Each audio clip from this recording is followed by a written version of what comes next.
Hello everyone, thank you for joining me today and giving me this opportunity to discuss the physical learning environments in online education and explore how students make sense of their setup during this period of adaptation to online learning strategies. The title of my study is The Heterotopic Spaces of Online Learning, Coping Mechanisms of Students in a Philippine University. This study focuses on students from the University of the Philippines, where I teach courses in English and literature. Originally, the project aimed to provide a specific description of how students construct their physical spaces. However, as I engaged in more conversations with some students, the project evolved to become more conceptually engaged, abandoning the descriptive aspect of the project, which initially aimed to make an accounting of student spaces in favor of more analytical accounts of human relations and how this has influenced the construction of these spaces.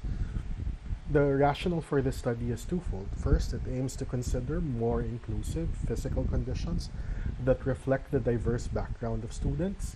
To make online learning more effective, we must recognize the varied physical environment students come from, allowing us to move beyond the traditional classroom setup and embrace the unique learning spaces that they navigate. Second, this study seeks to expand the concept of online learning beyond the challenges of content delivery. Rethinking physical spaces can simultaneously challenge and strengthen our pedagogical approaches so that it may embrace diverse study conditions that can allow us to tap into the power of the imagination and our resourcefulness so that we can stimulate creativity and collaboration in these kinds of workplaces.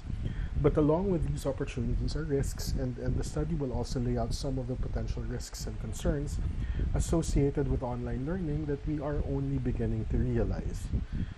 The study was conducted in two phases and involved two methods. First, online surveys were administered to gather pertinent information about the physical spaces students utilize. The survey questions covered a range of topics, including demographic information, the students' ages, gender, location, year levels, a description of learning environments that give us a picture of their study conditions, the furniture and equipment that they used, whether they had dedicated study areas.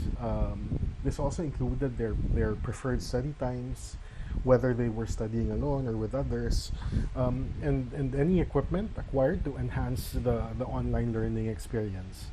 Consideration was given to various distractions as well, including noise, weather, chores, other household members, and even pets that might interfere with the learning experience. Um, Also, we looked at innovation and adaptation strategies, the mechanisms students developed to cope with online learning, whether they felt in control of their learning spaces and their perceptions regarding the sustainability of online learning beyond the pandemic. Um, Second, we also had semi-structured interviews, which were conducted with a select group of students who had consented to be contacted after the survey period. These interviews aim to delve deeper into students' experiences with online learning spaces, providing an opportunity for open-ended discussions. The interviews provided insights that go beyond survey results and highlighted factors that may not be prominent among the majority but are crucial to understand the experiences of minority groups. Focusing on these outliers or minority perspectives is important to ensure their needs are addressed, which may otherwise be overlooked in favor of the larger population. In terms of research done in this field, it seems like there have been a lot. The Philippine e-journal's website, for example, lists over 1,900 articles published locally between 2020 to 2022. However, not one of these really delve into correlating notions of space with the different realities of online learning.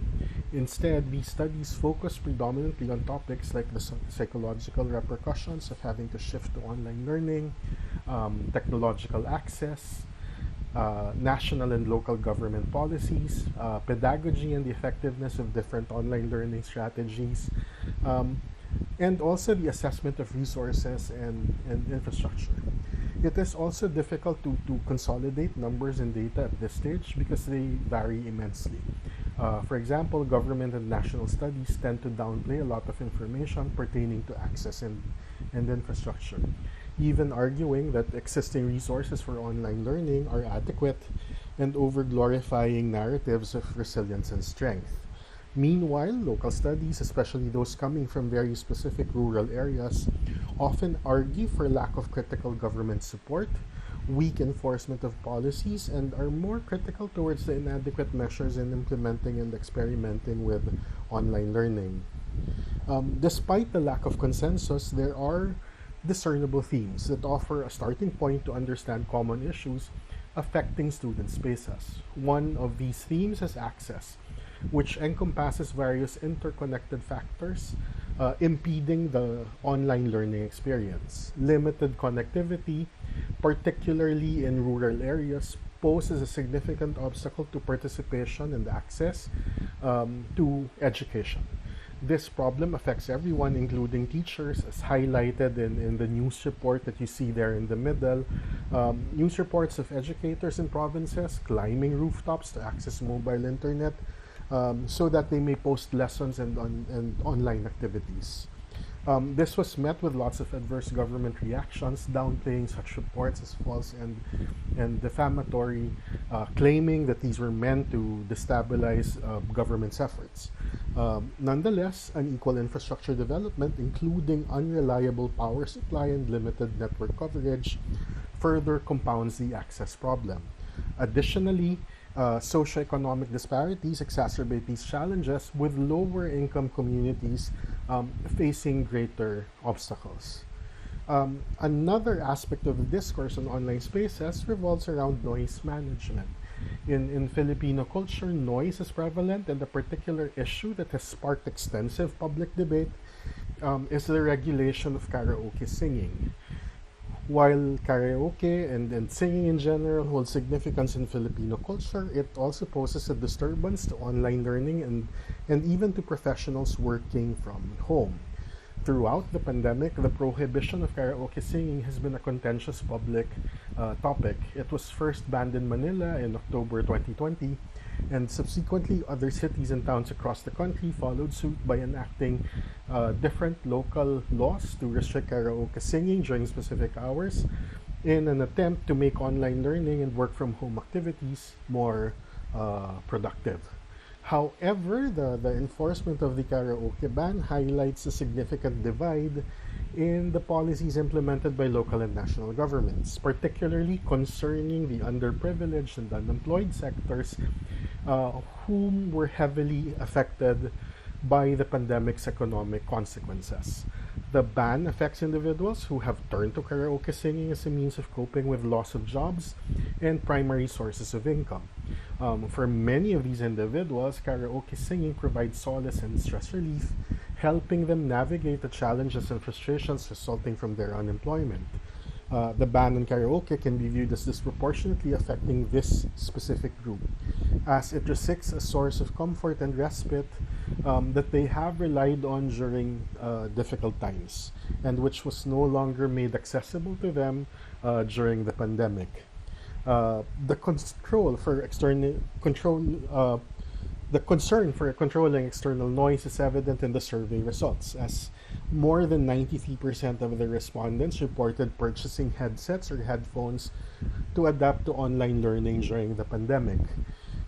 Other common purchases related to online learning included cell phones and laptops to access online materials, as well as mobile Wi-Fi routers to ensure connectivity. These purchasing patterns reveal interesting economic dynamics. Affluent students who exhibit increased internet spending and possess multiple devices for online classes have invested in more gadgets and also additional internet services as backup. On the other hand, students facing economic difficulties have chosen to prioritize purchasing mobile phones, which serve multiple functions, such as a way for them to connect to the internet.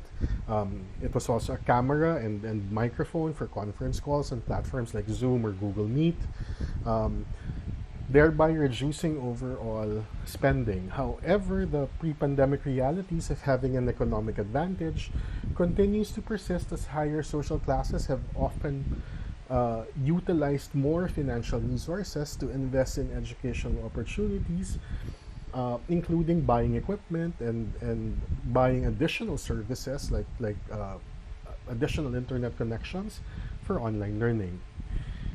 Issues related to both access and noise contribute to significant anxiety regarding the suitability of students' physical environments.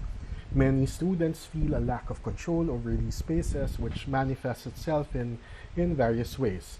Apart from external factors like unequal technological access, infrastructure limitations, and public noise, it is important to note how the lack of control over one's physical environment is also influenced by the social dynamics at home.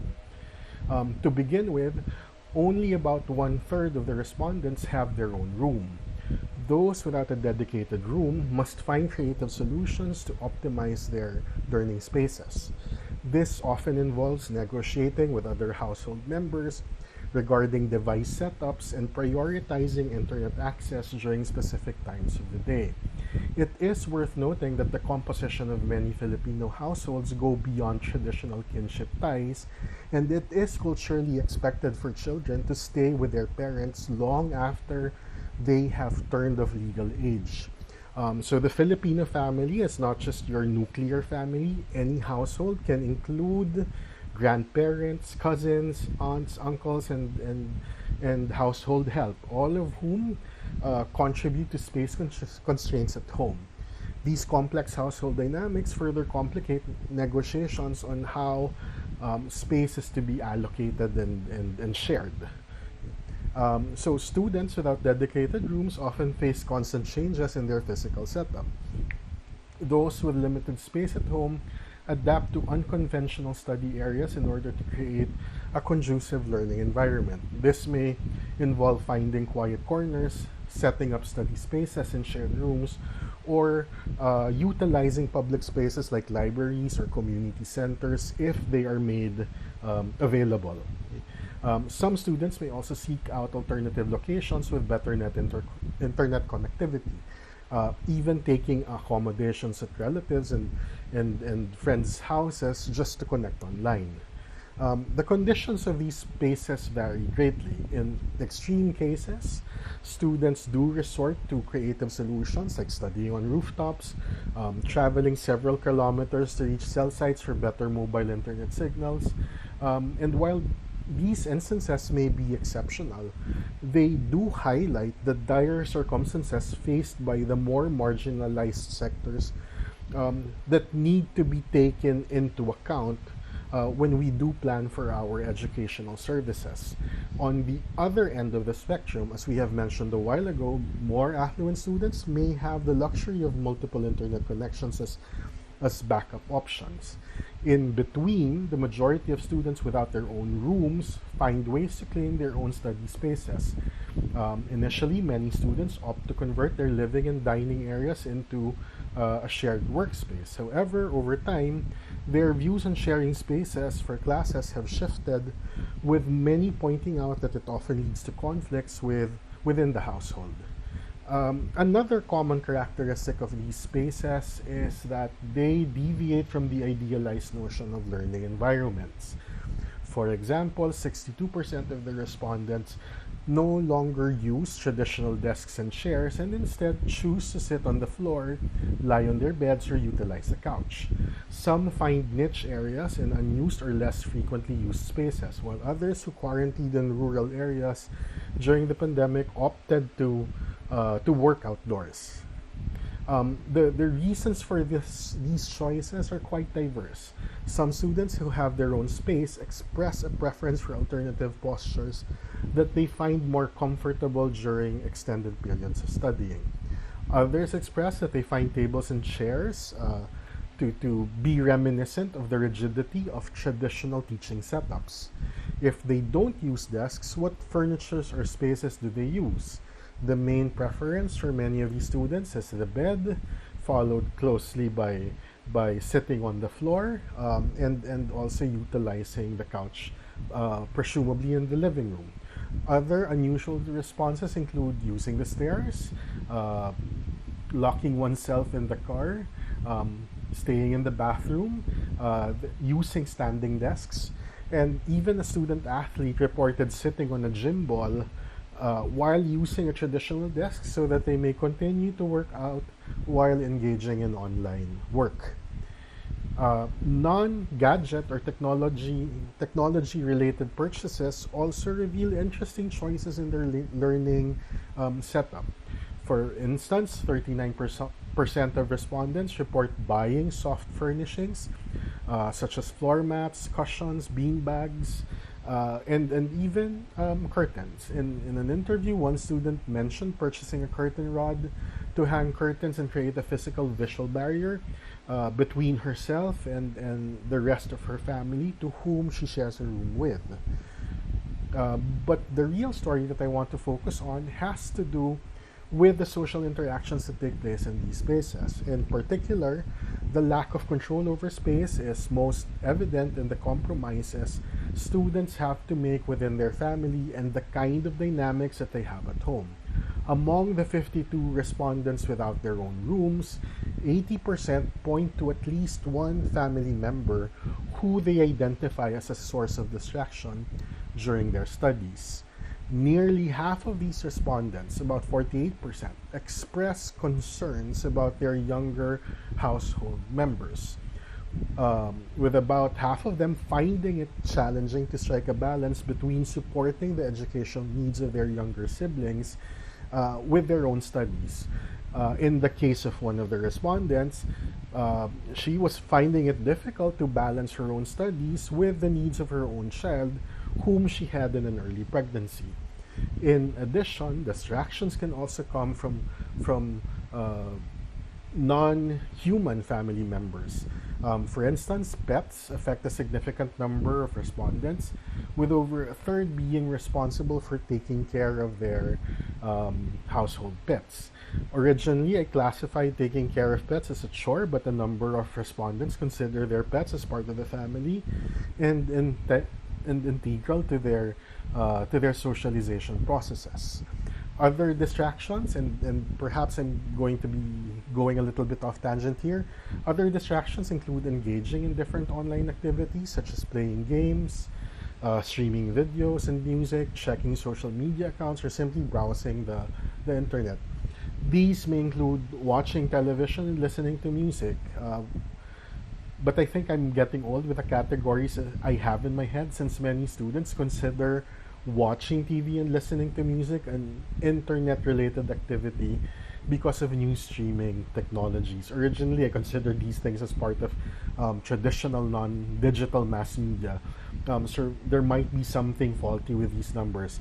Nonetheless, the temptation to do non educational internet based tasks is a strong distraction for many of our students. Furthermore, many students also juggle their studies with household chores.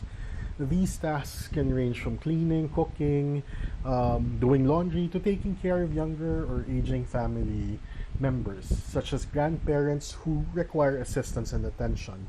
While some students have been helping with these responsibilities in the past, the lack of separation between home and school now requires them to take on these roles more frequently than necessary. An important aspect to focus on is the contentious nature of many of these spaces, which may not be apparent in the surveys but become more evident during interviews.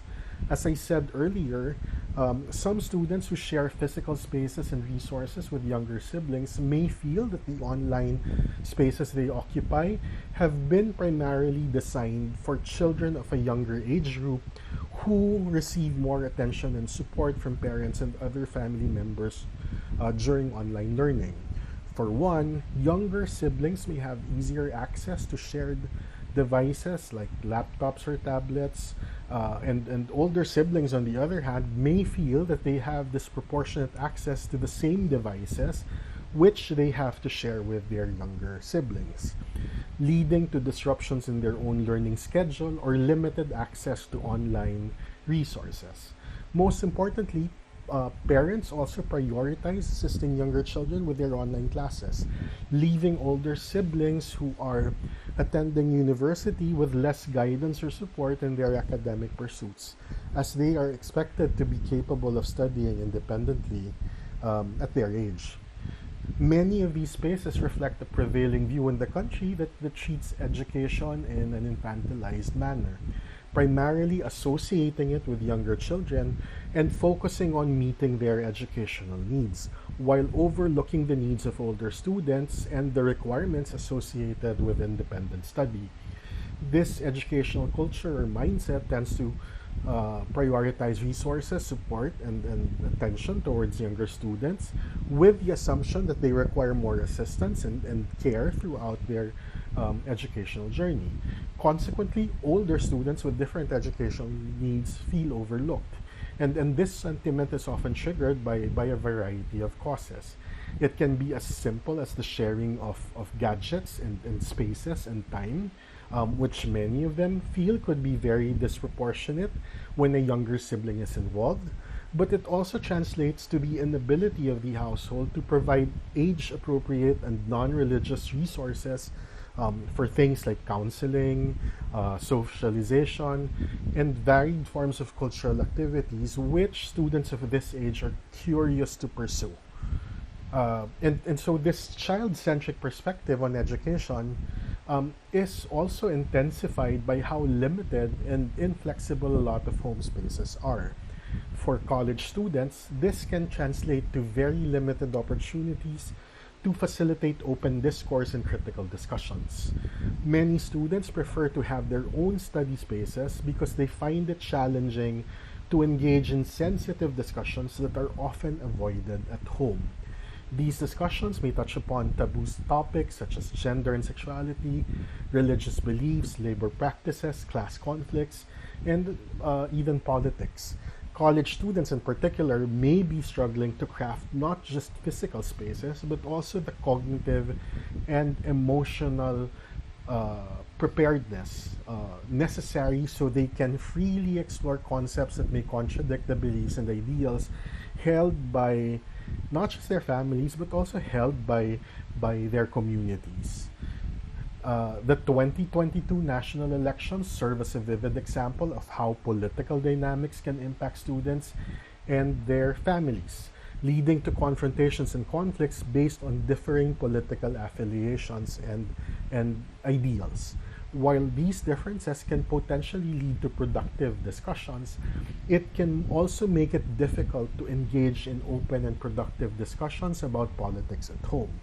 The implications of these conflicts extend beyond the students themselves and can impact the work of instructors who may or may not be aware that their topics, much less the discussions for these topics, can cause disagreements and tension at home, especially when there are family members who hold on to very stringent beliefs and who believe that these beliefs should not be contested or challenged or even discussed in the classes that their college student or college children take. Okay? And this situation highlights the continued divergence within universities where they serve as spaces where political beliefs and ideologies intersect, clash, and influence both students and also their families. I take Michel Foucault's notion of heterotopias as a way to understand the precarious role education has to take on this time of online learning. Foucault defines heterotopias as spaces that exist separately from the rest of society and possess contrasting qualities compared to the everyday world. Unlike utopias, which are imaginary, heterotopias are real spaces where other cultural sites are simultaneously represented, challenged, and inverted. These heterotopias can be both physical and mental, real and imagined, disrupting traditional notions of space and time.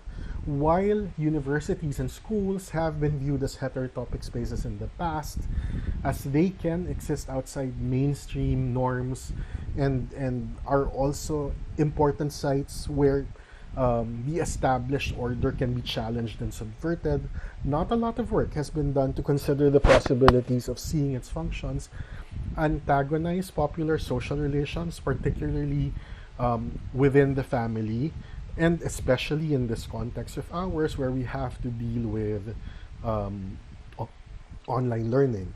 The university, colleges continues the work of challenging and subverting certain aspects of the wider social world, including the homes we inhabit. And the shift to online learning has only magnified this possible, but for me also very necessary conflict. Our homes are not free from making representations and legitimizing power dynamics related to matters like gender, class, race, religion, among others.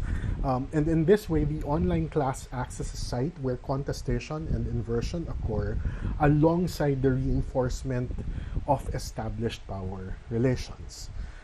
Foucault's concept of heterotopia resonates in the transformative phase of students as they transition into adulthood, where their personal views on matters like politics, society, and sexuality are articulated through different lenses of thought found within the academic disciplines of a university.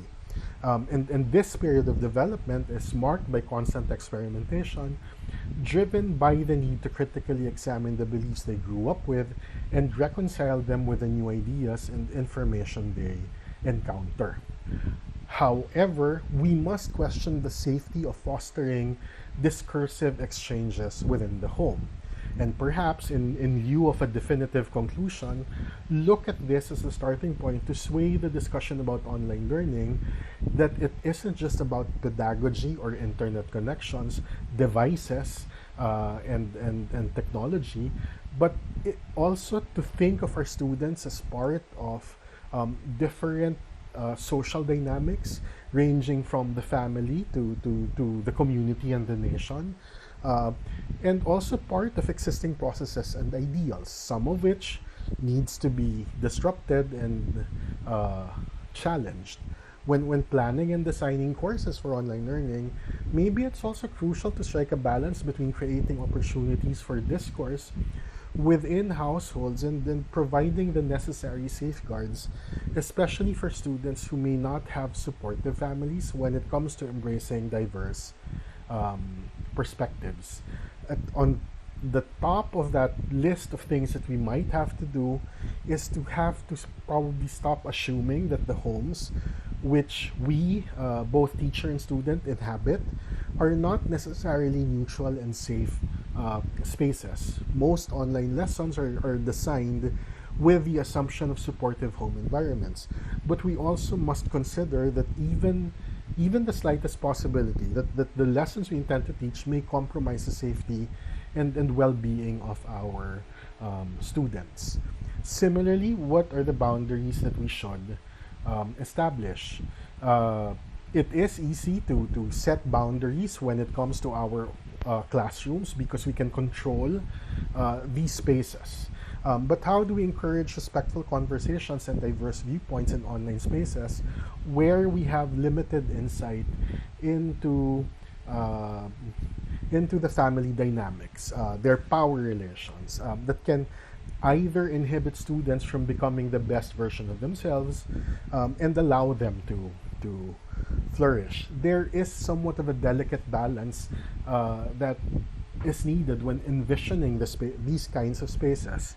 Um, our understanding of online learning deepens as we acknowledge the possibility that the home is not always conducive to education. These socially constructed ideas, prevailing beliefs, and widely accepted notions reinforced at home still need to work, even if we have to break them down and replace them with deviations in some of the lessons and perspectives we aim to impart. These spaces where our students uh, reside are no longer mere homes. But they can also be sites of rebellion, experimentation, reflection, and contemplation, where the dialogic nature of tertiary education unfolds. Another aspect to consider is the preparedness of our students. Have they been nurtured with a strong foundation to engage with discursive forms of learning? Or have they been subjected to a mandated national curriculum that perpetuates an educational system aligned with neoliberal policies, potentially limiting their intellectual growth? Um,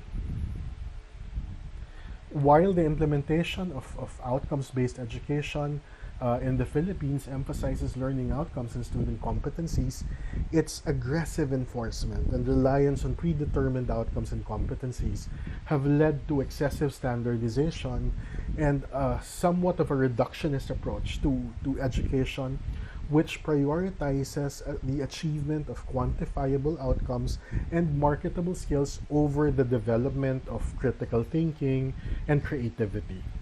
And if they are not trained to deal with education that is given in this manner, what adjustments can we make so that the process of debate and discussion can be fostered in potentially non neutral spaces? Ultimately, our institutions must reconsider their vision for learning and then the spaces in which it unfolds. Our homes as places where we live and study are diverse and varied in their characteristics. They are not gentrified, nor are they standardized in their design or socioeconomic makeup. Within these homes, the spaces designated for studying and learning differ and don't always conform to study environments that we idealize. Furthermore, the lessons and the educational content delivered in these homes are not detached from the contentiousness of the world around us. Education itself is not a neutral or value free endeavor. It is influenced by social, cultural, and political factors that shape the curriculum, the instructional materials that we use, and the teaching approaches that we employ. So it is also important to recognize and navigate these complexities, fostering an inclusive and critical educational environment that encourages dialogue, understanding, and growth. That's it. Thank you.